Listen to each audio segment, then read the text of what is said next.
जय हिंद दोस्तों। तो कैसे हैं आप सब लोग। उम्मीद करते हैं सभी लोग स्वस्थ मस्त जबरदस्त होंगे। आज हम लोग जो है क्लास 12th का एक बहुत ही इम्पोर्टेंट टॉपिक है कि गॉस के नियम से कूलॉम के नियम की उत्पत्ति करना। ये लगभग हर साल बोर्ड एग्जाम में आता है, आप ये मान लें। और इसे आज हम लोग जो है सीखने वाले हैं, ठीक है। तो चलिए।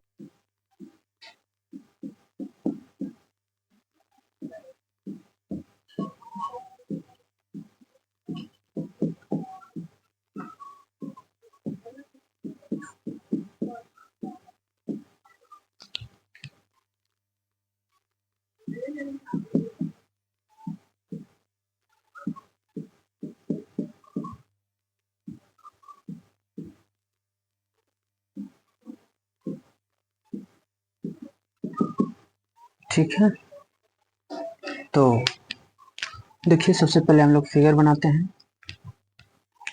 तो फिगर में हम यहाँ बना देते हैं।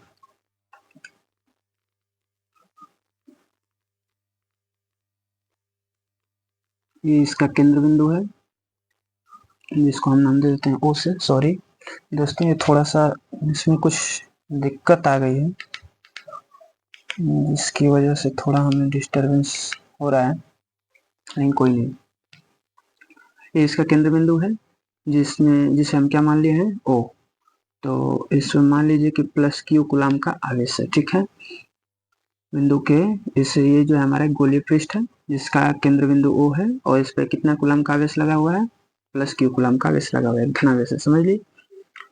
तो मान लीजिए यहाँ से जो है आर दूरी पर, कितनी दूरी पर, आर दूरी पर एक जो है बिंदु स्थित है यहाँ पे, जिसका हम नाम देते हैं पी। मान लीजिए एक बिंदु पी स्थित है। तो बताइए प्लस क्यू कूलॉम आवेश के कारण इस बिंदु पी पर विद्युत क्षेत्र की तीव्रता उत्पन्न होगी, तो उसकी दिशा किधर होगी। तो देखिए, अगर आप पढ़े होंगे विद्युत द्विध्रुव इस दूसरे चैप्टर में, अगर नहीं पढ़े हैं तो जाके वीडियो पड़ी हुई है प्ले लिस्ट में, आप देख लीजिए।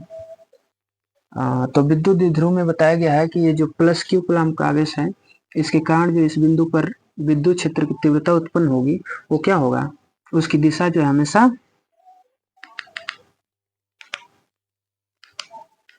उसकी दिशा जो है हमेशा इससे दूरी, मतलब इससे दूर भागती है। उसकी दिशा हमेशा इससे दूर जाता है, और ऋणावेश के कारण जो होता है उसकी दिशा करीब आती है। तो इसकी दिशा हो जाएगी इधर, ठीक है। मान लेते हैं कि यहाँ पर कोई अल्पांश है, यहाँ पर क्या है, ये मान लीजिए जैसे कोई अल्पांश है। तो इस अल्पांश को हम नाम दे देते हैं डी, चूंकि बहुत कम क्षेत्रफल है ना, बहुत छोटा सा भाग लिया गया इसीलिए डी। और इसकी दिशा भी जो है इस अल्पांश भाग के लंबवत होती है। इसका क्षेत्रफल सदिश किधर होगा, तो इसके लंबवत। तो देखिए जैसे मान लीजिए कि ये है तो इसका लंबवत इधर ही तो होगा ना, तो इधर होगा, तो ये जो है इसका लंबवत इधर चला जाएगा, ठीक है। इसकी दिशा विद्युत, ये क्या है, विद्युत क्षेत्र की तीव्रता की दिशा है, और ये जो है आपका क्षेत्रफल सदिश है, ठीक है। ठीक है, मान लेते हैं कि हम इस बिंदु पे क्या लेंगे, एक परीक्षण आवेश लेंगे। एक परीक्षण आवेश जैसे मान लीजिए कि Q0,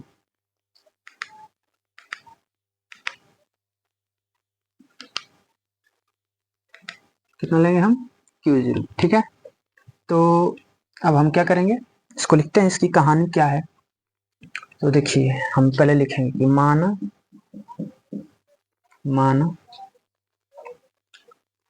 एक गोलीय पृष्ठ, माना एक गोलीय पृष्ठ है जिसका केंद्र बिंदु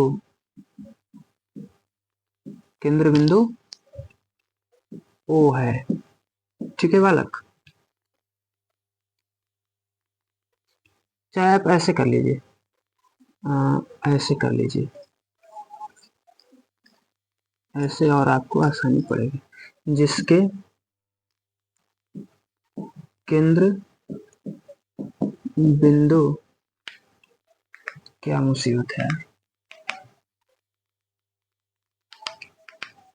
जिसके केंद्र बिंदु O पर प्लस Q कूलाम का आवेश रखा गया है।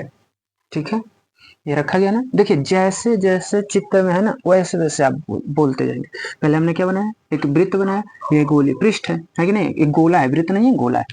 एक गोलीय पृष्ठ बनाया, तो एक गोलीय पृष्ठ बनाए हैं आप, तो इसका केंद्र बिंदु क्या था, O था, और इस O पे क्या स्थित है, प्लस Q कूलम का आवेश। तो देखिए वही बात लिखे हैं कि माना एक गोलीय पृष्ठ है जिसका केंद्र बिंदु O है, जिस पर हम क्या रखे हुए हैं, प्लस Q कूलम का आवेश रखा गया है। अब आगे लिखते हैं हम, Q से R दूरी पर, अब ये बिंदु जो P है, अब ये जो बिंदु P है वो Q से कितनी दूरी पर है, देखिए तो R दूरी पर, तो लिखेंगे Q से R दूरी पर एक बिंदु P स्थित है, एक बिंदु P स्थित है जिस पर विद्युत क्षेत्र की तीव्रता कितनी मानेंगे आप, वेक्टर ही मान लीजिए।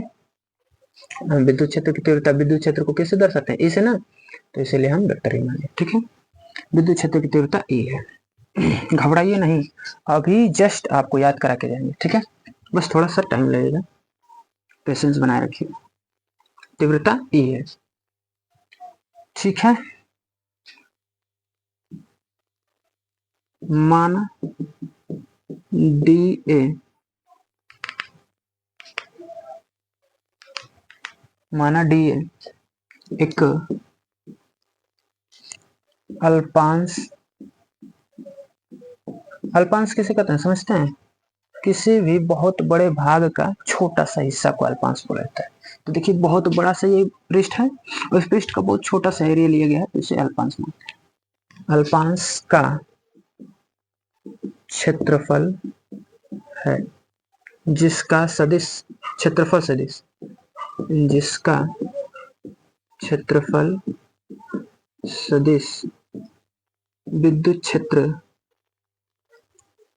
अल्पांश के लंबवत है,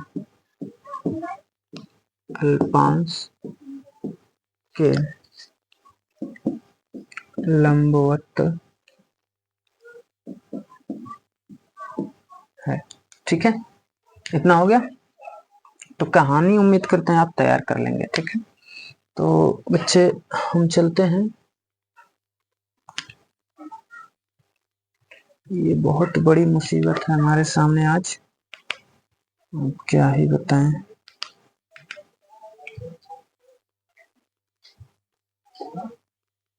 अब लिखेंगे कि माना R त्रिज्या का एक,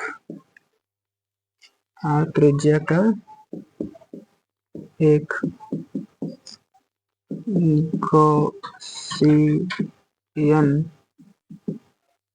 गॉसियन पृष्ठ खींचा गया है, खींचा गया है, खींचा गया है। ठीक है, त्रिज्या का एक गॉसियन पृष्ठ खींचा गया है।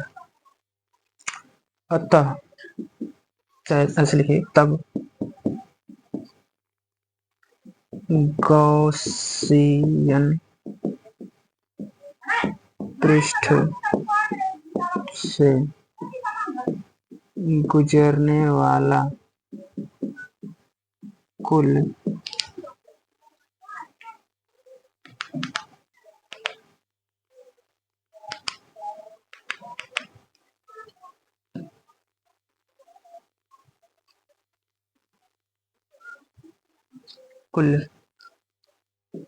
विद्युत फ्लक्स, कुल विद्युत फ्लक्स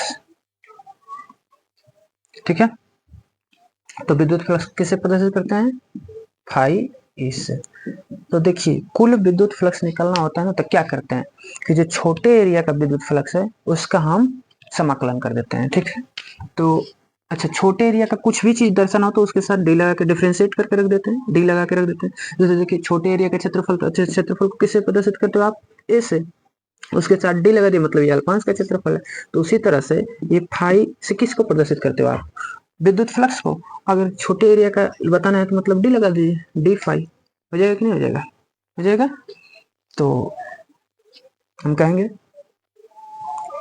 अच्छा अभी बताएं ये हमारा क्या है, फाई ई का मतलब क्या है, डी नहीं लगा ना, मतलब कुल क्या है, कुल विद्युत फ्लक्स। तो कुल विद्युत फ्लक्स निकालना है तो क्या निकालेंगे कि जो है क्लोज्ड इंटीग्रेशन, इसको क्या बोलते हो आप, थोड़ा अच्छे से नहीं बन रहा है, आप मैनेज करिएगा क्योंकि हम कलाकार बहुत बढ़िया टाइप के हैं, ठीक है। चलिए, तो क्लोज इंटीग्रेशन इसको बोलते हैं। तो इंटीग्रेशन यानी कि जो हम समाकलन कर देंगे किसका, डी फाई ए का। अभी बताएं आपको, फाई ई जो है विद्युत फ्लक्स को प्रदर्शित करता है और डी लगा दिया मतलब छोटे एरिया का। तो जब भी छोटे एरिया का समाकलन किया जाता है तो वो कुल विद्युत फ्लक्स की मात्रा को निकाल के दे देता है, ठीक है। तो डी फाई, तो आपको याद होगा फाई ई बराबर होता है बच्चे, डी फाई का फॉर्मूला क्या होता है, गॉस का प्रमेय लगेगा ना यहाँ पे। तो गॉस का प्रमेय कर रहे हैं, ये फार्मूला लगेगा इसका फाई ई का। तो फार्मूला होता है vector E into vector D है, ठीक है। ये जो क्षेत्रफल सदिश है इसको हम किससे प्रदर्शित करेंगे, वेक्टर डीएस से, ठीक ना। तो ये जो है, हाँ ठीक है, फाई ई बराबर, अब जो है हम इसको वेक्टर को हटाएंगे, तो वेक्टर हटाएंगे तो फार्मूला क्या आ जाएगा, ई डी ए। यार ये बार बार छोटा क्यों जा रहा है,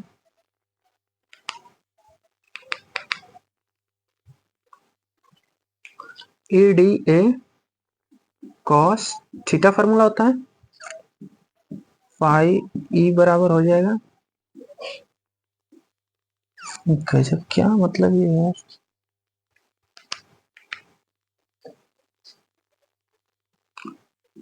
ई डी ए कॉस, और थीटा का मान देखिए, तो देखिए ये जो विद्युत फ्लक्स, विद्युत क्षेत्र की जो तीव्रता है और ये जो हमारा क्षेत्रफल सदिश है, ये दोनों की दिशा क्या है, समांतर है, दोनों एक दूसरे के समांतर है। तो जब दोनों एक दूसरे के समांतर, तो यहाँ थीटा का मान कितना बनने लगेगा, 0 डिग्री बनेगा ना, समझ पा रहे हैं आप बात को, 0 डिग्री बनेगा। तो इसलिए हम जो है थीटा का मान कितना यूज कर लेंगे, 0 डिग्री।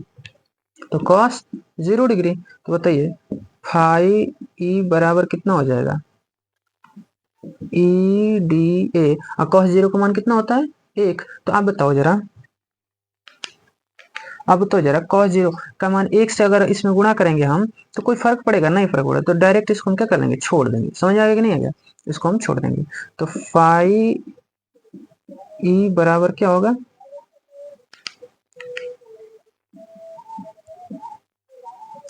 अब थोड़ा नीचे स्पेस कम है दोस्तों, मैनेज करिएगा। हाँ, तो हम क्या कर रहे थे कि इसको 1 का मान रखेंगे तो कोई फर्क पड़ेगा ना 1 से गुणा करने से, इसलिए हम छोड़ देंगे। तो अब इसका इंटीग्रेशन यानी समाकलन कर देंगे, तो ई जो है एक अचर पद है तो बाहर निकल जाएगा, और डी ए का इंटीग्रेशन करेंगे तो क्या हो जाएगा, ए। देखिए आपको हम थोड़ा सा एक बात समझा देते हैं, अगर आपसे पूछेगा ना डी एक्स का इंटीग्रेशन, डी एक्स का समाकलन करेंगे तो कितना आएगा, एक्स। ये रूल होता है, आप मैथ पढ़े होंगे तो ठीक है, नहीं पढ़े तो हम बता दे रहे हैं। जैसे डी वाई का हम आपको इंटीग्रेशन करने के लिए बोले तो कितना होगा, वाई होगा। उसी तरह डी ए का हम पूछे तो कितना होगा बताइए, ए होगा ना, समझ में आ रहा है। तो उसीलिए यहाँ पे हम क्या कर देंगे, डी ए का कितना हो जाएगा, ए हो जाएगा। बात समझ में आ गई, चलिए बढ़िया है। तो अब आगे हम क्या करेंगे कि फाई ई बराबर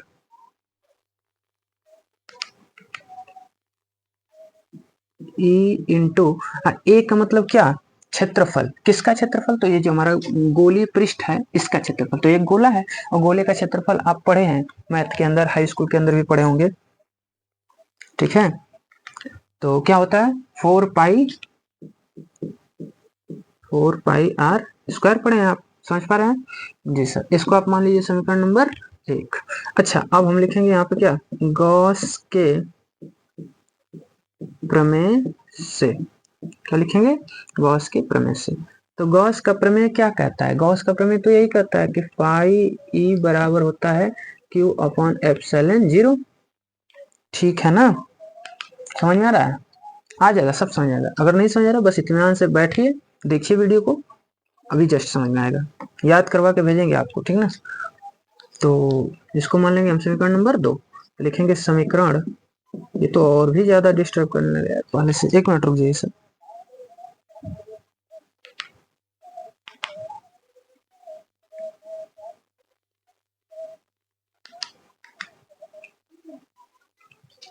समीकरण 1 व 2 से, समीकरण 1 व 2 से, तो अब बताइए समीकरण 1 व 2 से क्या करेंगे।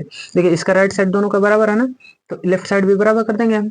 तो क्या हो जाएगा कि ई 4 पाई सॉरी आर स्क्वायर बराबर होगा क्यू अपॉन एप्सिलॉन जीरो। हो जाएगा कि नहीं हो जाएगा, हो जाएगा ना।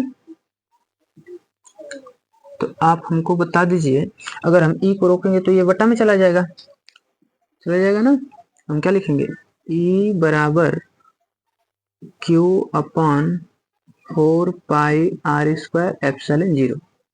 अच्छा आप जरा बताइए, क्या हम इसी को ऐसे लिख सकते हैं कि 1/4 pi epsilon zero into q upon r square. देखिए क्यों, क्योंकि 4 pi r square epsilon zero सब गुणा में है, तो इधर उधर कर सकते हैं, कर सकते हैं ना हम, कर सकते हैं। तो 4 पाई एप्सिलॉन जीरो पहले कर लिए, आर स्क्वायर को पीछे कर दिया, और साथ में तो गुणा करें तो क्यू कम क्यू हो जाएगा। देखिए वही बात है, सब कुछ वही होगा ना। अब हम क्या करेंगे, अब हम जानते हैं,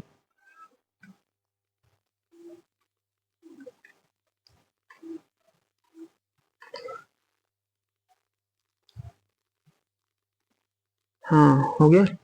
तो अब हम जानते हैं क्या कि देखिए ये बिंदु जो P था यहाँ पे, इस पर एक परीक्षण आवेश रखा गया, इसको हम परीक्षण आवेश कहते हैं। Q0 जो है ना, Q0 इसको पढ़ते हैं, वो परीक्षण आवेश है। तो लिखेंगे कि माना बिंदु P पर Q0 एक परीक्षण आवेश रखा गया है, ठीक है। तो परीक्षण आवेश रखा गया है, तो क्या लिखेंगे, अतः Q0 पर लगने वाला बल F बराबर, तो आप फार्मूला पढ़े होंगे क्या चीज, Q0 E, ये पहले चैप्टर में आप पढ़े होंगे फार्मूला। बल, किसी भी आवेश द्वारा किसी दूसरे आवेश पर लगने वाला बल जो होता है F बराबर क्या होता है, तो आवेश इंटू उसका क्या होता है, विद्युत क्षेत्र की तीव्रता। तो अब आप कहेंगे कि ये Q0 परीक्षण आवेश क्यों आया और इस पे कैसे बल लग रहा है, कौन बल लगा रहा है। तो देखिए Q0 परीक्षण आवेश होता क्या है कि कोई बहुत बड़ा अमाउंट होता है, उसमें से जैसे आप कभी कभी देखे होंगे कोई चीज खाना वगैरह बनाते हैं तो उसमें टेस्ट करने के लिए थोड़ा सा आप निकाल लेते हैं, तब वो खाना जो बनाए हैं उसकी मायने, उसको अगर देखा जाए उसकी तुलना में, तो जो हमारा टेस्ट करने के लिए जो निकालते हैं वो क्या है, बहुत ही कम मात्रा में है, लगभग नगण्य मानते हैं उसको। तो उसी तरह से हमारा जो परीक्षण आवेश है ना, ये रहा परीक्षण आवेश जो है ये Q0, ये क्या है हमारा, बहुत ही थोड़ा सा है, बहुत कम आवेश है उस पे, इस आवेश की तुलना में। तो बताइए कम आवेश ये इसको आकर्षित करेगा या ज्यादा आवेश उसको आकर्षित करेगा, तो जाहिर सी बात है कि ये ज्यादा आवेश उस पर बल लगाएगा। तो कितना बल लगाए, तो वही बात है कि माना बिंदु P पर Q0 एक परीक्षण आवेश रखा गया, ठीक है, अतः Q0 पर लगने वाला बल F बराबर कितना हो जाएगा, Q0E। अब हमको समीकरण देखिए यहाँ पे पता है ना, कहाँ पे, ये हमको E का मान पता है, यहाँ पे क्या होता है E बराबर हमें पता कि 1/4 पे एप्सिलॉन जीरो इंटू क्यू बटा में आर स्क्वायर। तो हम यहाँ रख देंगे F बराबर Q0 into 1/4πε0 Q into Q बटा आर स्क्वायर। तो आप बताओ जरा एक बात हमको, क्या बताओगे सर, क्यू 0 गुणा में ही तो है, तो इसको यहाँ पे नहीं कर सकते क्या, सब गुणा में ही है। तो कहेंगे कि F बराबर 1/4πε0 इंटू Q0 क्यू बटा, चाहे आप ऐसे भी लिख सकते हो, हाँ सही है, सही था, Q इंटू Q0 बटा में आर स्क्वायर।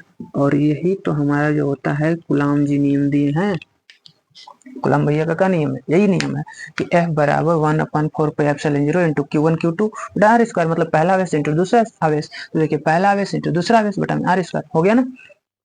तो यही है, हम लिख देंगे नीचे लाइन से, यही कूलाम का नियम है, यही कूलाम का नियम है, ठीक है। अब आइए समझाते हैं हम आपको याद करा देते हैं, ठीक है। कहेंगे कैसे याद होगा, बड़ा कठिन है, कुछ कठिन नहीं, ठीक है। देखिए बस पहले तो ये कहानी आप लिख देंगे, पहले आप समझिए क्या सिद्ध क्या करना है, हेडिंग से समझ में आ जाएगा आपको। गॉस के नियम से कूलाम के नियम की व्युत्पत्ति। दोस्तों जितना हम डिस्टरबेंस में है ना आज, बस आप पढ़ लीजिए और समझ लीजिए कि हम जो है ये समझे कोई हमें डिस्टरबेंस नहीं हुआ, ठीक है। तो आप अच्छे से समझिए बस। देखिए तो गॉस के नियम से कूलाम के नियम की व्युत्पत्ति, तो क्या कहा है, गॉस के नियम से कूलाम, गॉस का नियम क्या है, गॉस ने तो यही नियम दिया था, गॉस जी यही नियम दिया था ना आपका, कि जो फाई ई बराबर होगा वो क्यू अपॉन एप्सिलॉन 0 होगा, यानी उसके आवेश और 1/ε0 का गुणनफल के बराबर होता है उसका विद्युत फ्लक्स। तो इस नियम का प्रयोग करके, यानी गॉस के नियम का प्रयोग करके आपको, गॉस के नियम का प्रयोग करके क्या प्राप्त करना है, कूलाम का नियम। और कूलाम का नियम क्या है, तो ये है, ये रहा F बराबर 1/4πε0 Q1 Q2 बटा आर स्क्वायर। तो मतलब उसका हमको प्रयोग करके ले आना है गॉस के नियम। तो सबसे पहले हम क्या करेंगे, कहानी इसकी लिखेंगे, पहले फिगर बनाएंगे। तो फिगर आपको समझ में आ गया होगा कि पहले हम सबसे पहले क्या लिए हैं, एक गोलीय पृष्ठ लिए हैं जिसका केंद्र बिंदु क्या था, O था, और इसमें हम क्या रखे थे, Q कूलाम का आवेश रखे थे, और इससे कितनी दूरी पर,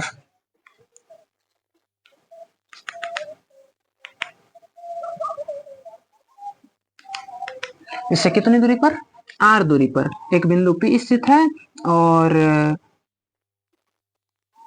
इस पर जो ये इस आवेश के कारण इस पर जो विद्युत क्षेत्र की तीव्रता है वो इस दिशा में होगी। यहाँ पे हम लिख देते हैं, लिखे नहीं है, ये विद्युत क्षेत्र की क्या है, तीव्रता है, ठीक ना। और मान लेते हैं यहाँ एक अल्पांश है, अल्पांश मतलब इसी गोलीय पृष्ठ का बहुत छोटा सा भाग ले लिए, ठीक है। तो अल्पांश है, अल्पांश का हम डीए से प्रदर्शित कर दिए, तो अल्पांश का जो क्षेत्रफल सदिश होगा वो डीए होगा, जो कि इसके लंबवत होगा। तो मान लीजिए ये अल्पांश ऐसा है, तो इसके लंबवत यही तो जाएगा ना, यही लाइन, तो लंबवत उधर ही गया उससे विद्युत क्षेत्र की दिशा में। तो क्या लिखना है इसको, इसी चित्र को देख के आप लिख सकते हैं, ठीक है। क्या लिखेंगे कि माना एक गोलीय पृष्ठ है, देखिए वही लिखा गया ना, माना एक गोलीय पृष्ठ है जिसके केंद्र बिंदु O पर, जिसके केंद्र बिंदु O पर प्लस Q कूलाम का आवेश रखा गया है, रखा गया सर, Q से R दूरी पर, यानी इस Q से R दूरी पर एक बिंदु P स्थित है। बोलिए इतना, Q से R दूरी पर एक बिंदु P स्थित है, ठीक है। तो R दूरी पर एक बिंदु P स्थित है, जिस पर हमको क्या करना है, विद्युत क्षेत्र की तीव्रता ई पता है, वेक्टर ई पता है ना इस पे, हाँ। माना डीए एक अल्पांश है, ये डीए क्या है हमारा, ये डीए एक अल्पांश है ना, हाँ है, जिसका क्षेत्रफल सदिश अल्पांश के लंबवत ही होता है। तो अल्पांश के लंबवत है, देखिए ये क्षेत्रफल सदिश इसका अल्पांश के लंबवत हो गया। तो चित्र देख के आप ये कहानी लिख देंगे। अब हम मान लेते हैं कि ये जो पूरा बड़ा है, इस एरिया को हम क्या बोलेंगे, गॉसियन पृष्ठ। गॉस के नियम के अनुसार तो यही था, कोई भी गॉसियन पृष्ठ एक बंद पृष्ठ। तो गॉसियन पृष्ठ है, तो इस गॉसियन पृष्ठ से बहुत सारे विद्युत फ्लक्स गुजरेंगे ना, विद्युत फ्लक्स होंगे। तो वही लिखे कि माना आर त्रिज्या का, इसकी त्रिज्या, इस गॉसियन पृष्ठ को देखिए तो इसकी यहाँ से यहाँ तक दूरी आर थी, मतलब त्रिज्या कितनी हुआ, आर हुआ। तो वही लिखेंगे कि माना आर त्रिज्या का एक गॉसियन पृष्ठ खींचा गया है, तब गॉसियन पृष्ठ से गुजरने वाला कुल विद्युत फ्लक्स, तो हमने अभी जस्ट बताया आपको, कुल विद्युत फ्लक्स पता करना है तो फाई होता है। तो आप जो छोटा विद्युत फ्लक्स होता है, थोड़ा सा जो विद्युत फ्लक्स होता है उसका आप समाकलन करें तो कुल विद्युत फ्लक्स निकल के आता है, ठीक है। तो क्या लिखे हैं हम, कुल विद्युत फ्लक्स, तो फाई ई बराबर, देखिए closed integration of d phi E, ठीक है, मतलब इसका डी फाई ई का हमने समाकलन कर दिया। अब फार्मूला होता है विद्युत फ्लक्स का, vector E into vector D है, वेक्टर हटाए तो E into D A cos theta आ गया। अब थीटा की वैल्यू बताइए, दोनों के दिशा समांतर है तो थीटा का मान कितना होगा, 0 डिग्री, तो थीटा का मान बच्चों हम कितना ले लिए हैं, 0 डिग्री। तो सर देखिए फाई ए बराबर इंटीग्रेशन ऑफ डी ए, अब जो है ई जो है एक अचर पद है, तो अचर पद होता तो बाहर निकल जाता है। अब ए डी ए का आप जो है इंटीग्रेशन करेंगे, समाकलन करेंगे तो क्या हो जाएगा ए। अब बताइए ए क्या है, ए माने एरिया, क्षेत्रफल, तो क्षेत्रफल किसका क्षेत्रफल, ये गॉसियन पृष्ठ का है। बताइए गॉसियन पृष्ठ क्या है, एक गोला है, तो एक गोला है बच्चे, तो गोले का क्षेत्रफल क्या होता है 4 पाई आर स्क्वायर, तो इसलिए फाई ई बराबर ई इंटू, और इस एक जगह पे हम क्या रख दें 4 पाई आर स्क्वायर, इसको हमने क्या मान लिया, समीकरण नंबर 1। तो अब बताइए गॉस के प्रमेय से, हम गॉस का प्रमेय यूज करेंगे ना, गॉस के नियम से तो निकलना है, तो गॉस का प्रमेय यूज करेंगे। गॉस का प्रमेय हमने जस्ट अभी आपको बताया, गॉस का प्रमेय हमने जस्ट आपको बताया। हटो भाई, फाई ई बराबर क्यू ऑफ बट्टा एप्सिलॉन 0 होता है, समीकरण में इसको हम 2 मान लिए, तो समीकरण 1 और 2 का देखिए ना राइट साइड ना सेम है, तो बोलिए लेफ्ट साइड को हम बराबर कर सकते हैं, यानी इतना बराबर इतना लिख सकते हैं, तो समीकरण 1 हुआ 2 से, तो देखिए इतना बराबर इतना कर दिए। अब हमको ई का मान चाहिए, तो बताइए ये बट्टा में जाएगा कि नहीं जाएगा, जाएगा सर, तो ई बराबर q upon 4 pi r square epsilon 0, इसी को थोड़ा सजा करके हम रख दिए हैं, ठीक है, माना। अब इस बिंदु P पर हमारा क्या स्थित है, Q0 क्या था अभी बताया ना आपको, परीक्षण आवेश, ठीक है, तो माना बिंदु P पर एक परीक्षण आवेश स्थित है, तो इस परीक्षण आवेश पे ये आवेश बल लगेगा, अभी बताएं क्यों, क्योंकि ये कम है बहुत ज्यादा है, तो अतः Q0 यानी Q0 पर लगने वाला बल, तो F बराबर फार्मूला होता है Q0 इंटू E। अब बताइए E का मान यहाँ से निकालें हम, ये वाला शुद्ध मान है, याद रखिएगा ये वाला, ठीक है, तो क्या हो जाएगा 1/4 पाई एप्सिलॉन 0 इंटू Q, तो ये जाएगा उसके पास मल्टीप्लाई, तो F बराबर 1/4 पाई एप्सिलॉन 0 इंटू Q,